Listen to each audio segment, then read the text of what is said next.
नमस्कार सांग मैंने आपण मानु समस्त को मो स्टोरी चैनल स्वागत। चलतु कहानी शुणा प्रेम बंधन भाग 4 तृतीय भाग में आपण मैंने शुणी चंदूर प्रेम नवेदन को प्रत्याख्यान कर कुमुदा रागिक गाँव को चली जाइए। चलतु शुणा तते आजिकल बहुत किछि लगुच हेले से सबुथिर सत्यता शून्य। कुमुदा तू पर मोर सबुठारु भल सांग, मु कौन तते चिन्हिनी? तो आखि कहूची तू चंदू को भल पाउचु, मते लुचेबार आवश्यकता ही नाही बोली मु भाबुची। ना मु चंदू को आदौ भल पाए ना, सी आकाश हेले मु भूई। तांको आउ मो भितर अनेक पार्थक्य। से कोटिपतिर छुआ आउ मु जणे चासी बंदी घरर झियो। प्रेम आम भितरे केबे हेइनी कि हेइ परिबनी मध्य। प्रेम पाई ए सबुर आवश्यकता नाही कुमुदा। प्रेम केवल दुई हृदयर अपूर्व बंधन, दुई आत्मार मिलन। धनी गरीब जाति काल ए सबु प्रेमर मापकाठी नुहे। प्रेम अमाप आउ एक सुंदर अनुभव। मु तते बाध्य करूनी जे मो भाई बोली तू ताकू राजी हो जा। हेले तू जदि ताकू सतरे भल पाउछु मन खोली कहीदे कुमुदा, कारण सी तते ता जीवन ठारू अधिक भल पाए। ताकू मु जेतिकी जानिछि सी तते दुनियार सबु खुशी देबा पाई निज जीवन भी देदेव। हेले मु तते बाध्य करूनी संपर्क जोड़िया पाई, जहा तो इच्छा। तोते गोटे कथा पचारि कहबू, रागिबुनी तो मो उपरे? हाँ पचारे, आज जाए मु तो कथारे कौन केबे रागिछि? पचारे सांग, एते कम दिन रे तो भाई को मो सह प्रेम हो गला। मते तो आश्चर्य लगुछि। प्रेम जदि हेबार थिबो ना, लव एट फर्स्ट साइड रे भी हे जिवो। आउ तू कौन दिन मास वर्ष हिसाब करी प्रेम को तौलू बोली भाबिछु? किए कहिला सी तते एबे भल पाउछि बोली? माने एबे नुहे तो आउ केबे? सी तो मते दिन 15टा हेब जानिछंती। एइटा तो पाई प्रयोज्य, कारण तू ताकू दिन 15टा हेब जानिछु, हेले से नुहे। माने कौन लोपिता? तू जहा कहूछु से सबू मो भेजारे पसुनी। माने एया जे मु तते जेतिकी वर्षरु जानिछि, चंदू भी तते सेतिकी वर्षरु जानिछि।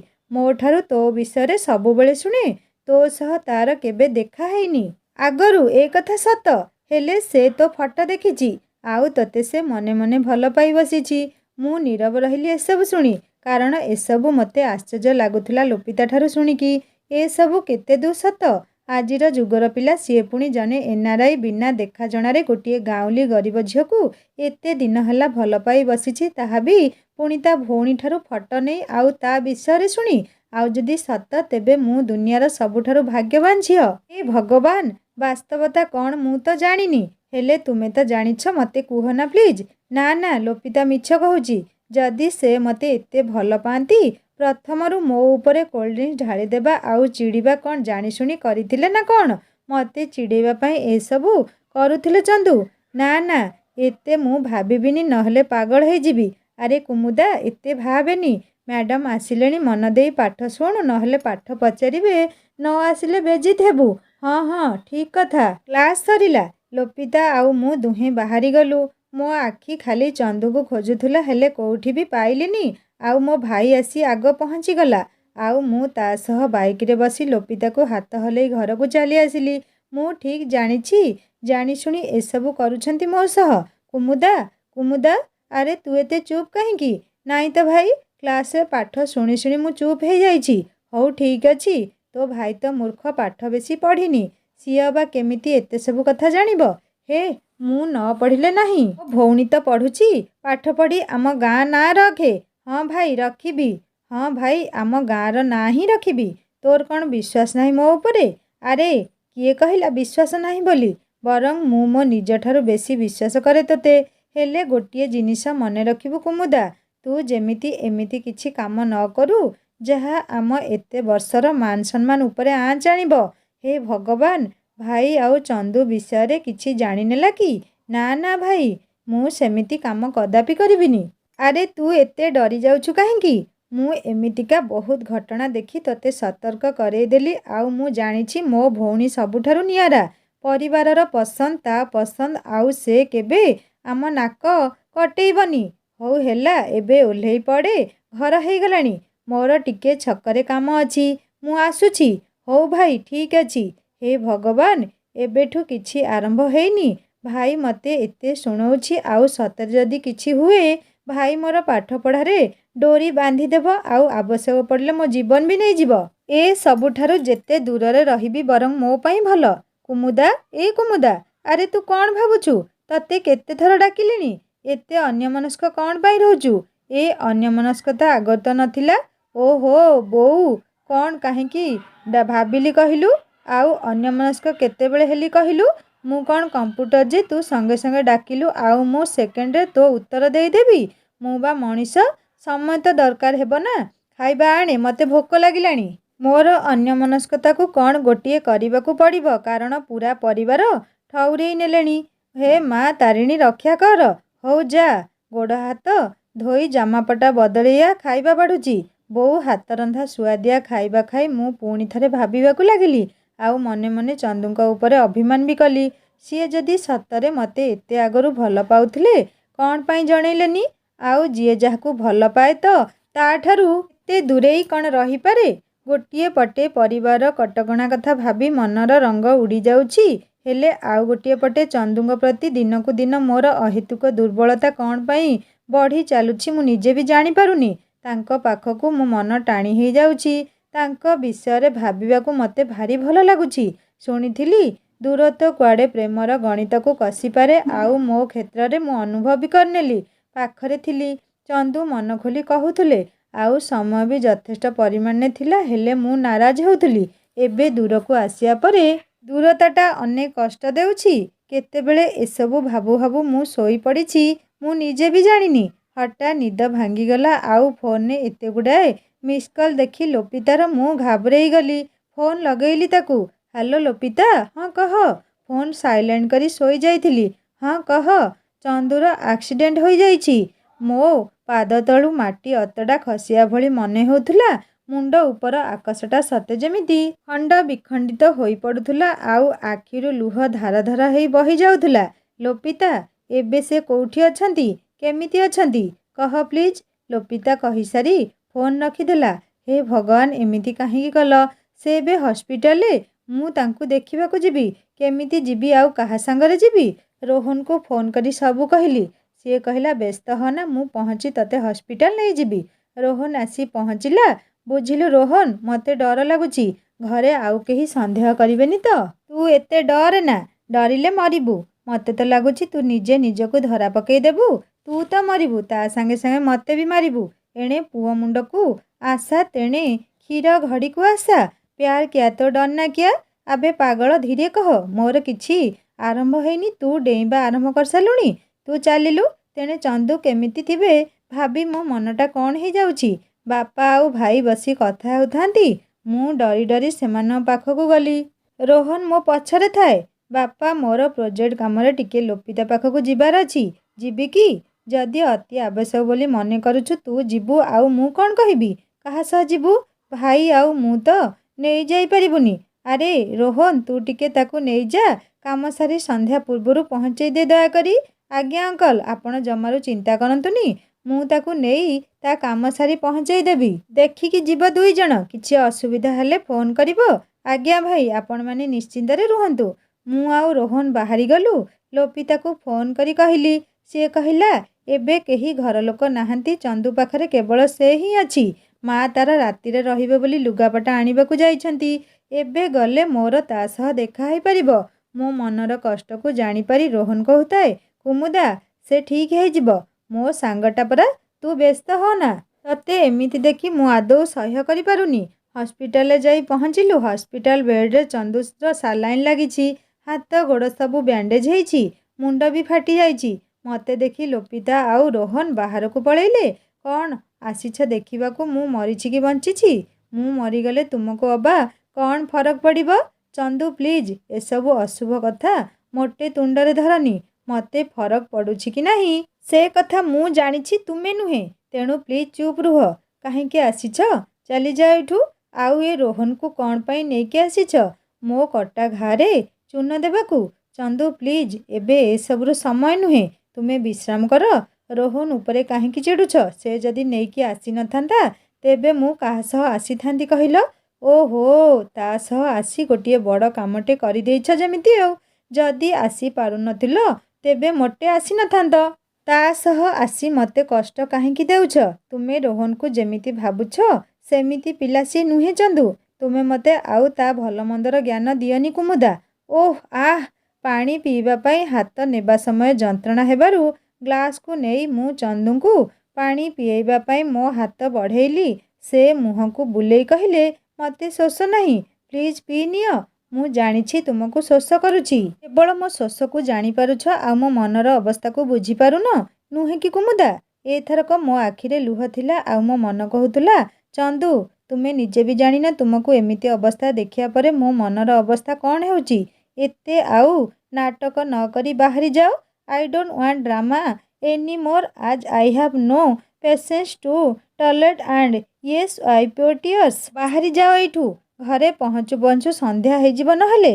ମୁଁ ଚାହୁଁନି ତୁମେ ସନ୍ଧ୍ୟାରେ ମୋ ଯୋଗୁଁ ଘରକୁ ଫେର ବୋଲି।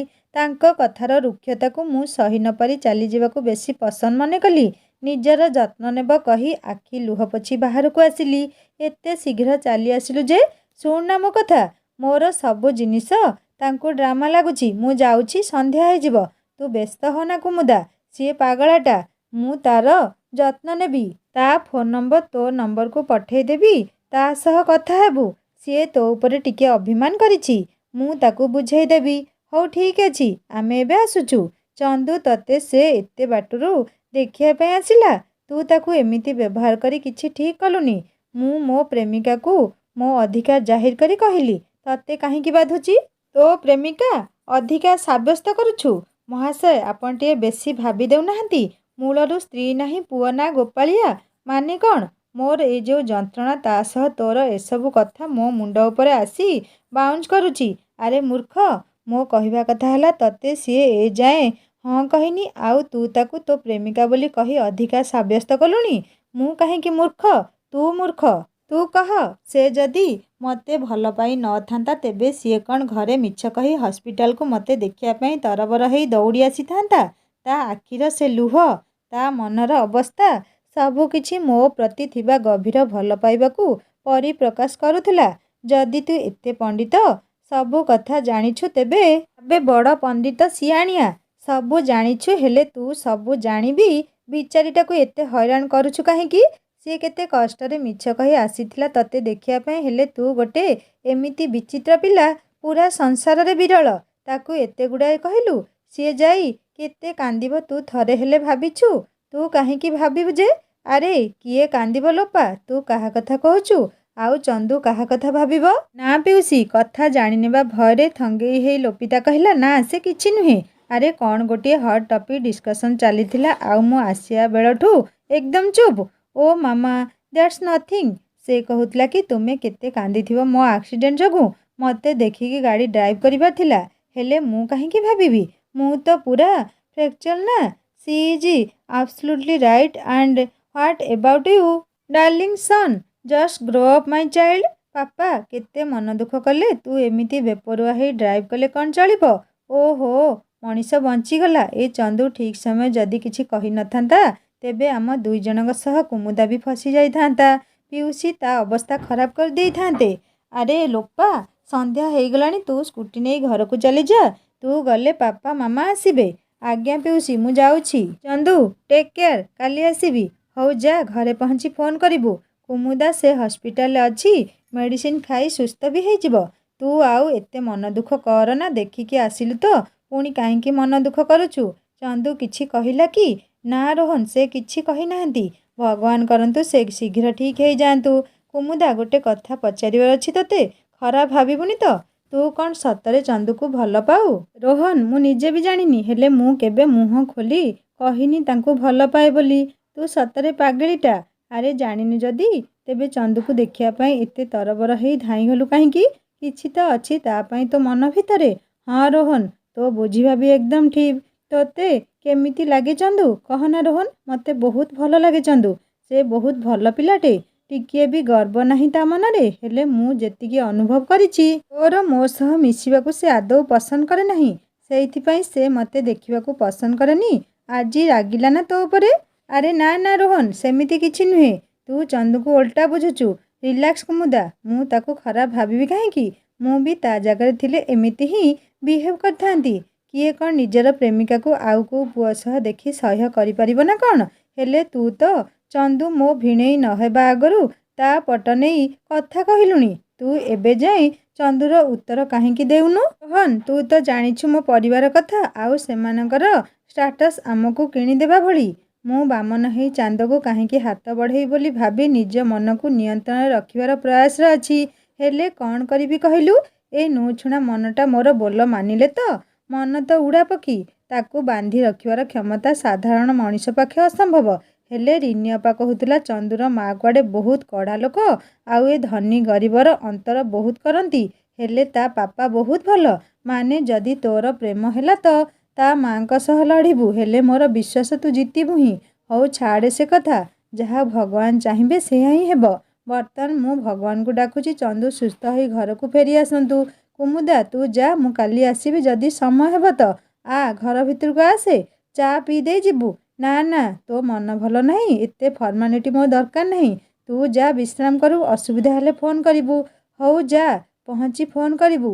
ମୁଁ ମନେ ମନେ ଭାବୁଥିଲି କେତେ ଭଲ ପିଲାଟା, ବେକାରଟାରେ ଚନ୍ଦୁ ତାକୁ ଖରାପ ଭାବୁଛନ୍ତି। ରୋହନ ଆସିଲାନି କି? ଆଉ ତୋ ପ୍ରୋଜେକ୍ଟ କାମ କଲୁ? ନା ସେ ଆସିଲାନି, ସନ୍ଧ୍ୟା ହେଇଗଲା ବୋଲି ବାହାରେ ଛାଡ଼ି ଘରକୁ ଚାଲିଗଲା। ହଁ ପ୍ରୋଜେକ୍ଟ କାମ ହେଇଗଲା ବୋଉ।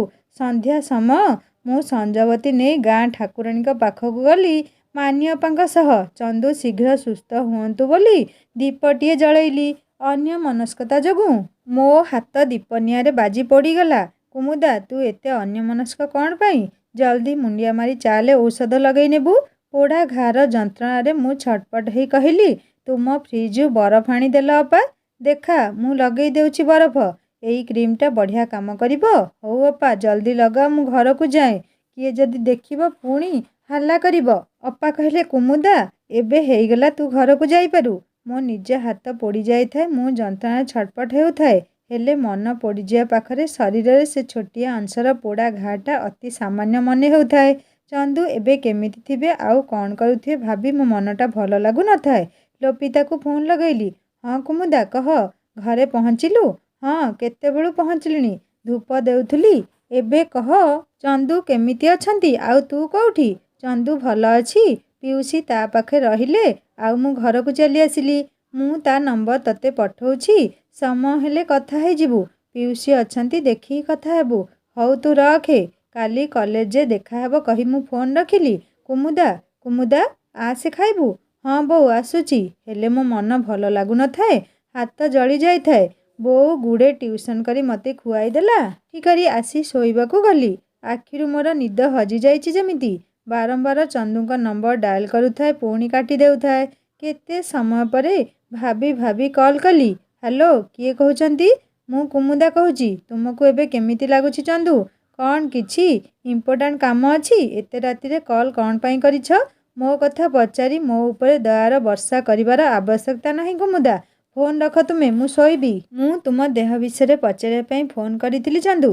ଏତେ ଆଉ ରାଗନି, ମୁଁ ଫୋନ୍ ରଖିବିନି ଯେତେ ଯାଏଁ ତୁମେ ନ କହିଛ କେମିତି ଲାଗୁଛି ତୁମକୁ ବୋଲି। ହଉ ସେମିତି ଲାଇନରେ ରାତିସାରା ଥାଅ, ମୋର କଥା ହେବାର ଇଣ୍ଟରେଷ୍ଟ ହିଁ ନାହିଁ। ବାପରେ ଏତେ ରାଗ? କୋଉ ପୁଅ ଏତେ ଅଭିମାନ କରିବା ମୁଁ ପ୍ରଥମ ଥର ଦେଖୁଛି। ରାଗନି ପ୍ଲିଜ୍। କେତେଟା ପୁଅଙ୍କୁ ତୁମେ ଜାଣିଛ ଏମିତି ଏତେ ଗପୁଛ? ଫୋନ୍ ରଖ, ମୁଁ ଶୋଇବି। ଚନ୍ଦୁ ପ୍ଲିଜ୍ ଫୋନ୍ କାଟିବନି, ମୋର ତୁମକୁ କିଛି କହିବାର ଅଛି। ହେଲେ ମୋର କିଛି ବକୱାସ୍ ଚିଜ୍ ଶୁଣିବାକୁ ହିଁ ନାହିଁ ମିସ୍ କୁମୁଦା।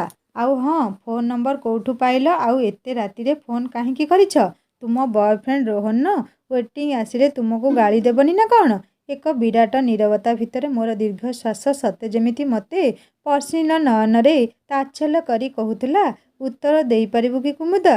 ଆଉ ବାପା, ଭାଇ, ପରିବାରକୁ କ'ଣ କହିବୁ? ମୁଁ ଜାଣିପାରୁ ନଥିଲି କି ଉତ୍ତର ଦେବି, ତେଣୁ କିଛି ନ କହି ଫୋନ୍ କାଟିଦେଲି। ହ୍ୟାଲୋ ହ୍ୟାଲୋ, ଆରେ କ'ଣ କହିବ ବୋଲି ପରା କହୁଥିଲ? ମୁଁ ଠିକ୍ ଜାଣିଛି କୁମୁଦା, ତୁମେ କିଛି କହିପାରିବନି। ମୋତେ ହିଁ କିଛି କରିବା ପାଇଁ ପଡ଼ିବ। କାଲି ସକାଳୁ ଡିସଚାର୍ଜ ହେଲେ ଭାବିବି କ'ଣ କରିବି। ଏତେ ରୁକ୍ଷ ବ୍ୟବହାର ଆଉ ମୁଁ ତୁମକୁ କରିପାରିବିନି।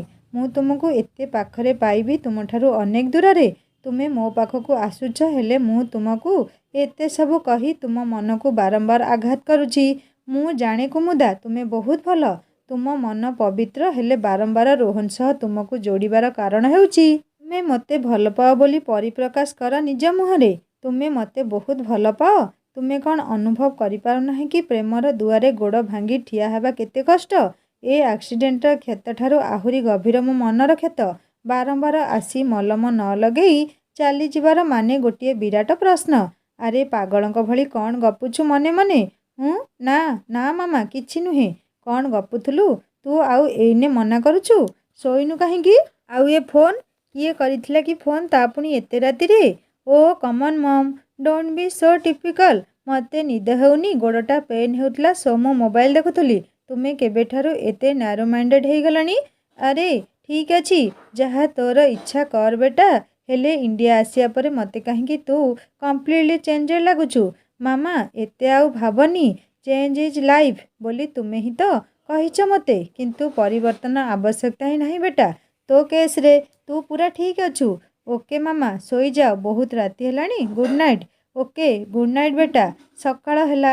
ଡାକ୍ତର ମୋତେ ଡିସଚାର୍ଜ କରି ବେଡ୍ ରେଷ୍ଟ ପାଇଁ କହିଲେ। ମୋ ଜେଜେମାଙ୍କ ଦେହ ଖରାପ ଥିବାରୁ ମାମା ମୋ ବାପାଙ୍କ ଘରକୁ ଚାଲିଗଲେ, ଆଉ ମୁଁ ମୋ ମାମୁଁ ମାଇଁଙ୍କ ଘରକୁ ଚାଲି ଆସିଲି। ହେଲେ ମାମା କହିକି ଯାଇଥିଲେ, ଚନ୍ଦୁ ତୁ ପୁରା ଠିକ୍ ନ ହେବା ପର୍ଯ୍ୟନ୍ତ ବାହାରେ ବୁଲିବୁନି, ଆଉ ସିଏ ଶୀଘ୍ର ଆସିବାକୁ ଚେଷ୍ଟା କରିବେ।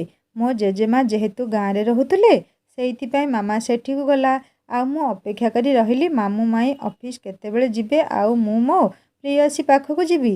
କାହିଁକି ଏ ଲୋପିତା ଏଯାଏଁ ଆସିନି କେଜାଣି? ଚନ୍ଦୁଙ୍କ ଦେହ କେମିତି ଅଛି ବୋଲି ପଚାରିବାର ଅଛି। ସିଏ ତ ପୁରା ରାଗି ଯାଇଛନ୍ତି। ମୋ ଫୋନ୍ କାଟିବାରେ ବି ସେ ରାଗିଲେ। ମୁଁ କ'ଣ କରିବି ଯେ ଚନ୍ଦୁ? ମୁଁ ତୁମକୁ ବହୁତ ଭଲ ପାଏ, ହେଲେ ଘର ସମାଜ ସବୁକୁ ଡରି ପ୍ରକାଶ କରିପାରୁନି। ମୁଁ ଜାଣିଛି ଚନ୍ଦୁ, ତୁମେ ମୋ ଉପରେ ରାଗିକି ଏମିତି ବ୍ୟବହାର କରୁଛ। କୁମୁଦା ତୁ ଏଇଠି ବସିଛୁ, ମୁଁ ତତେ କେତେ ଖୋଜିଲିଣି। ତୁ ଆସିନଥିଲୁ, ସେଇଥିପାଇଁ ତୋ ଅପେକ୍ଷାରେ ଏଇଠି ବସିଥିଲି। ଆଉ ଚନ୍ଦୁଙ୍କ ଦେହ କେମିତି ଅଛି ଲୋପିତା? ସେ କେବେ ଡିସଚାର୍ଜ ହେବେ? କହନା ଲୋପିତା, ସେ ଭଲ ଅଛନ୍ତି ନା? ହେଲେ ଲୋପିତା ପଛରେ ଚନ୍ଦୁଙ୍କୁ ଦେଖି ମୁଁ ଆଶ୍ଚର୍ଯ୍ୟ ହେଇଗଲି। ମୁଁ ଆଉ ସ୍ୱପ୍ନ ଦେଖୁନି ତ? ଶୁଣିଥିଲି ପ୍ରେମ ହେଲେ ସବୁ ସ୍ଥାନରେ ଭଲ ପାଇବା ମଣିଷର ମୁହଁ ଦେଖାଯାଏ, ହେଲେ ପ୍ରଥମ ଥର ନିଜେ ଅନୁଭବ କଲି। ହେଲେ ଏ କ'ଣ? ମୋ ହାତକୁ ଟାଣି ଟାଣି ଛୋଟେଇ ଛୋଟେଇ ଚନ୍ଦୁ କାର୍ ଭିତରକୁ ନେଇଗଲେ। ମୁଁ ଅବାକ୍ ହେଇ ଚାହିଁଥାଏ। ଓ ମୋ ହାତ ଛାଡ଼ ଟିକେ। ଚନ୍ଦୁ, ମୋ ହାତ ଛାଡ଼। ମୋତେ କୁଆଡ଼େ ନେଇଯାଉଛ? ମୋର କ୍ଲାସ୍ ମିସ୍ ହେଇଯିବ। ମୋତେ ଯିବାକୁ ଦିଅ ପ୍ଲିଜ୍। ତୁମକୁ ହାତ ଯୋଡ଼ୁଛି। କିଏ ଯଦି ଦେଖିବ ତୁମକୁ ମୋ ସହ ବହୁତ ବଡ଼ ଅସୁବିଧା ହେଇଯିବ। ଏବେ ବାହାରେ ଠିଆ ହେଇ ଲୋପିତାକୁ ମୋ ବିଷୟରେ ମନ ଦୁଃଖ କରି ଯେତେବେଳେ ପଚାରୁଥିଲ, ସେତେବେଳେ କ୍ଲାସ୍ ମିସ୍ ହେଉନଥିଲା। ଏବେ ତ ମୁଁ ତୁମ ସାମ୍ନାରେ ଅଛି Kumuda. Ask me, I am ready for all the questions. ଆଉ ହଁ, ଏ ହାତକୁ କ'ଣ କରିଛ?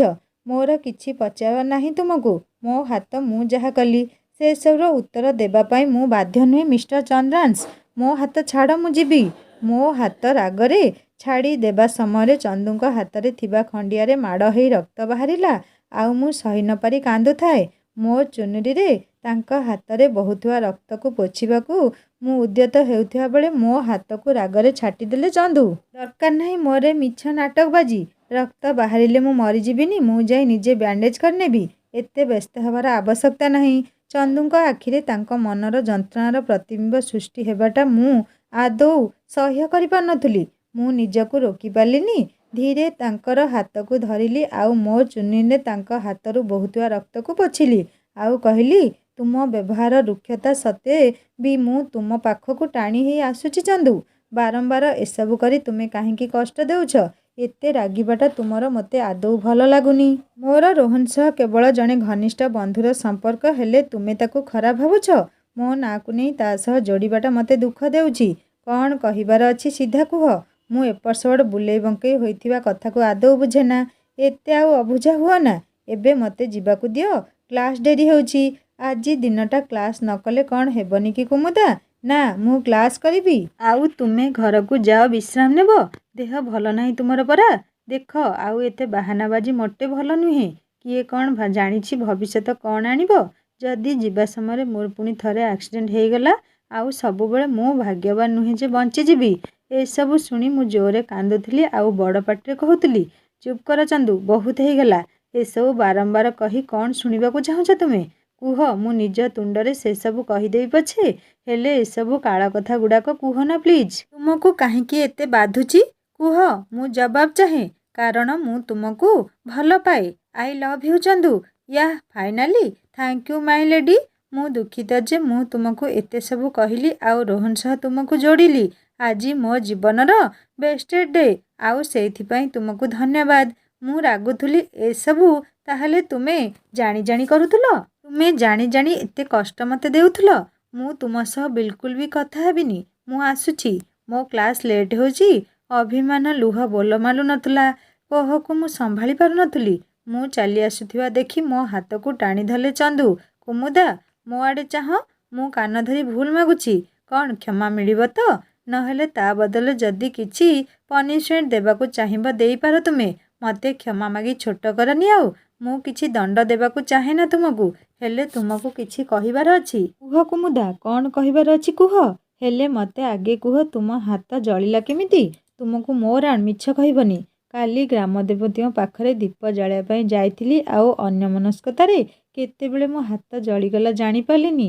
ଏ ଅନ୍ୟମନସ୍କତା କ'ଣ ପାଇଁ କୁମୁଦା? ମୋ ମନ ଭଲ ନଥିଲା। ମୁଁ ଚିନ୍ତାରେ ଅନ୍ୟମନସ୍କ ହୋଇପଡ଼ିଲି। ମନ ଭଲ ନଥିଲା? ହେଲେ କାରଣ କ'ଣ?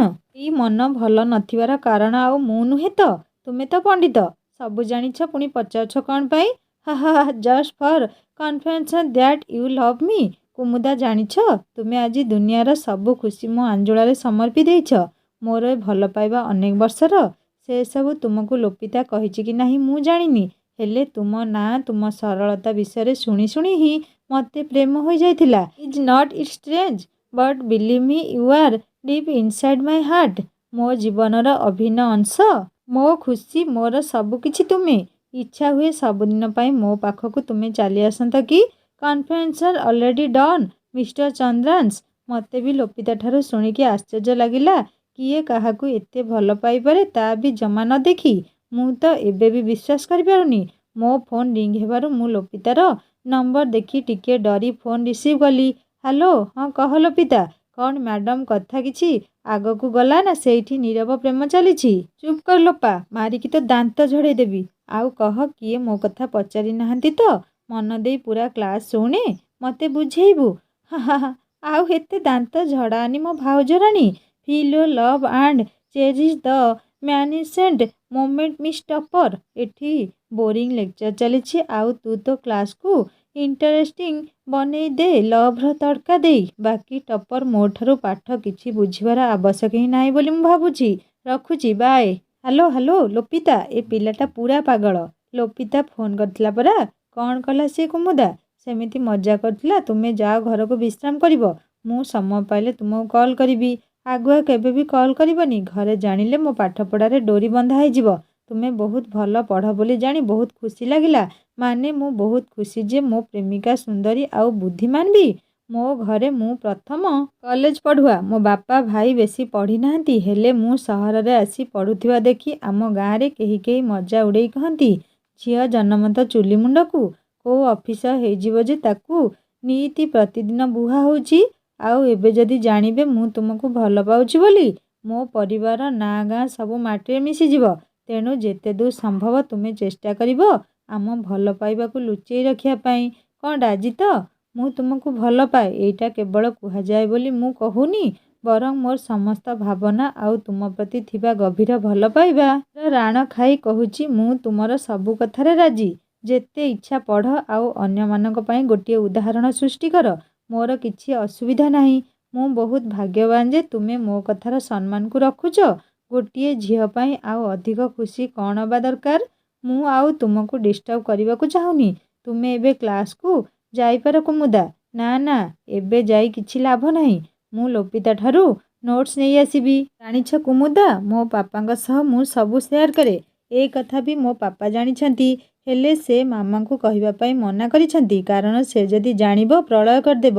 ଆଉ ତୁମ ମା' ମୋତେ ପସନ୍ଦ କରିବେନି ଜାଣିବି ମୋତେ ଭଲ ପାଉଛ। ହେଲେ କାହିଁକି ଚନ୍ଦୁ? ଏ ଭଲ ପାଇବା ବି ଏମିତି ଗୋଟିଏ ଜିନିଷ ଯାହା କାହା ପସନ୍ଦ ନାପସନ୍ଦରେ ହୁଏ ନା କୁମୁଦା। ମନକୁ କିଏ ଲଗାମ ଦେଇପାରିବ ଯେ ମୁଁ ଦେବି? ମାମାଙ୍କୁ ସେ ରିଚା ପସନ୍ଦ, କାରଣ ତା ପାପା ବହୁତ ଧନୀ। ହେଲେ ମୋତେ ସେ ପସନ୍ଦ ନୁହେଁ। ସାରା ଜୀବନ ମୋତେ ତା ସହିତ ରହିବାର ଅଛି, ମାମାକୁ ନୁହେଁ। ମୋ ପାପା କୁହନ୍ତି ବେଳେବେଳେ ମଣିଷ ଅନ୍ୟକୁ ଖୁସିରେ ରଖିବା ପାଇଁ ଅନବରତ ନିଜ ଖୁସିକୁ ପାଦରେ ଦଳି ଚକଟି ଦିଏ। ହେଲେ ଲାଭ କ'ଣ? ନିଜ ଖୁସିକୁ ଜଳାଞ୍ଜଳି ଦେଇ ତାର ମହାନତାକୁ କିଛି ବି ମିଳେ ନାହିଁ। କେବଳ ଅଶାନ୍ତିର ଧୂଆଁରେ କୁହୁଳି କୁହୁଳି ତାର ଅଣନିଶ୍ୱାସୀ ହେବାଟା ହିଁ ସାର ହେବ। ସେଇଥିପାଇଁ ମୁଁ ମୋ ପାପାଙ୍କ କଥାକୁ ବହୁତ ମାନେ। ହେଲେ ତୁମ ମା କଥା ବି ଭାବ ଥରେ। ସେ ତୁମକୁ କଷ୍ଟ କରି ଜନ୍ମ ଦେଇଛନ୍ତି। ସିଏ ଯେତେବେଳେ ତୁମର ମା ତୁମର କେବଳ ଭଲ ହିଁ ଚିନ୍ତା କରିବେ ନା ଚନ୍ଦୁ। ଆଉ ଥରେ ଭଲ କରି ଚିନ୍ତା କରି କୁହ, ଏବେ ବି ବେଶୀ ଡେରି ହେଇଯାଇନି ଅଲଗା ହେବା ପାଇଁ। ନହେଲେ ଆଗକୁ ଯାଇ ଅଲଗା ହେଲେ ବିରହ ଯନ୍ତ୍ରଣାରେ ମରିବାକୁ ପଡ଼ିବ।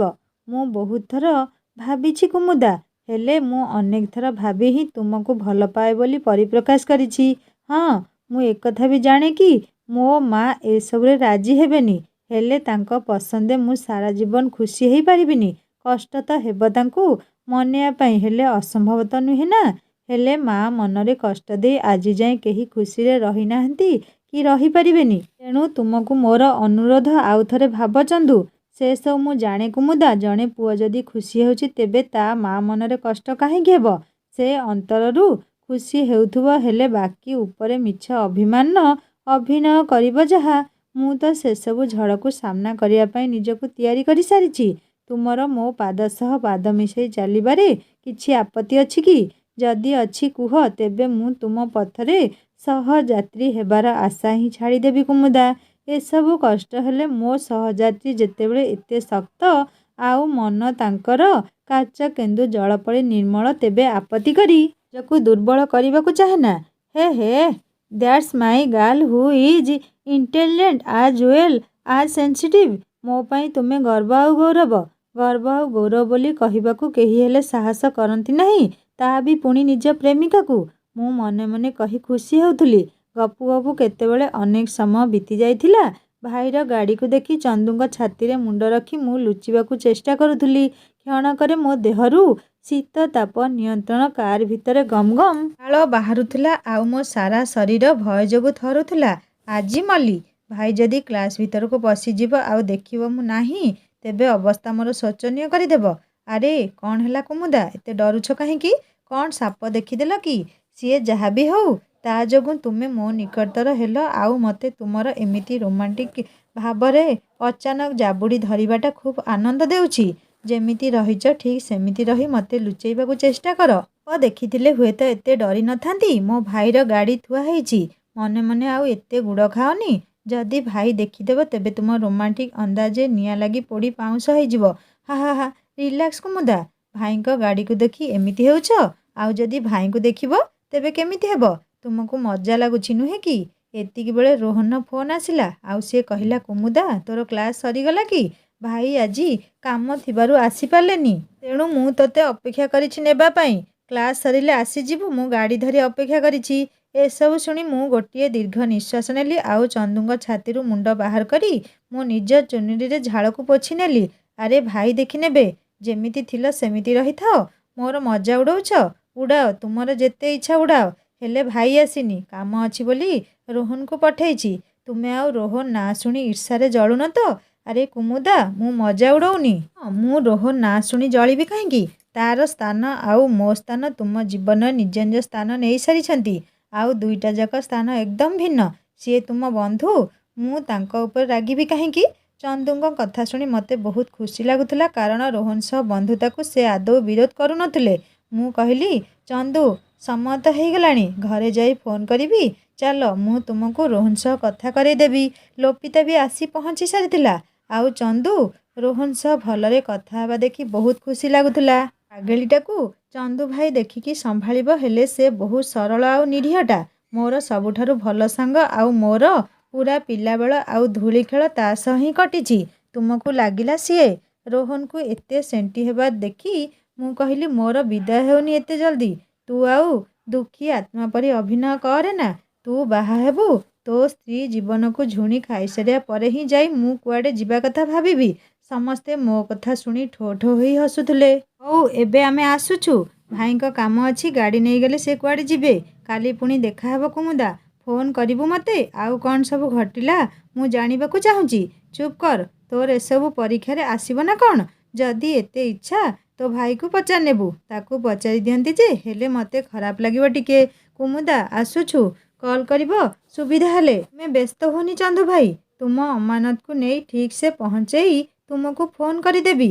ଧନ୍ୟବାଦ ରୋହନ। ହେଲେ ସାଙ୍ଗମାନେ, କାହାଣୀଟି କେମିତି ଲାଗିଲା ମୋତେ ନିଶ୍ଚୟ କମେଣ୍ଟ କରି ଜଣାଇବେ। ଆଉ ଯଦି ଭଲ ଲାଗିଥାଏ ଲାଇକ୍ ଟିକେ କରିବେ, ସାଙ୍ଗମାନଙ୍କ ସହିତ ସେୟାର କରିବେ।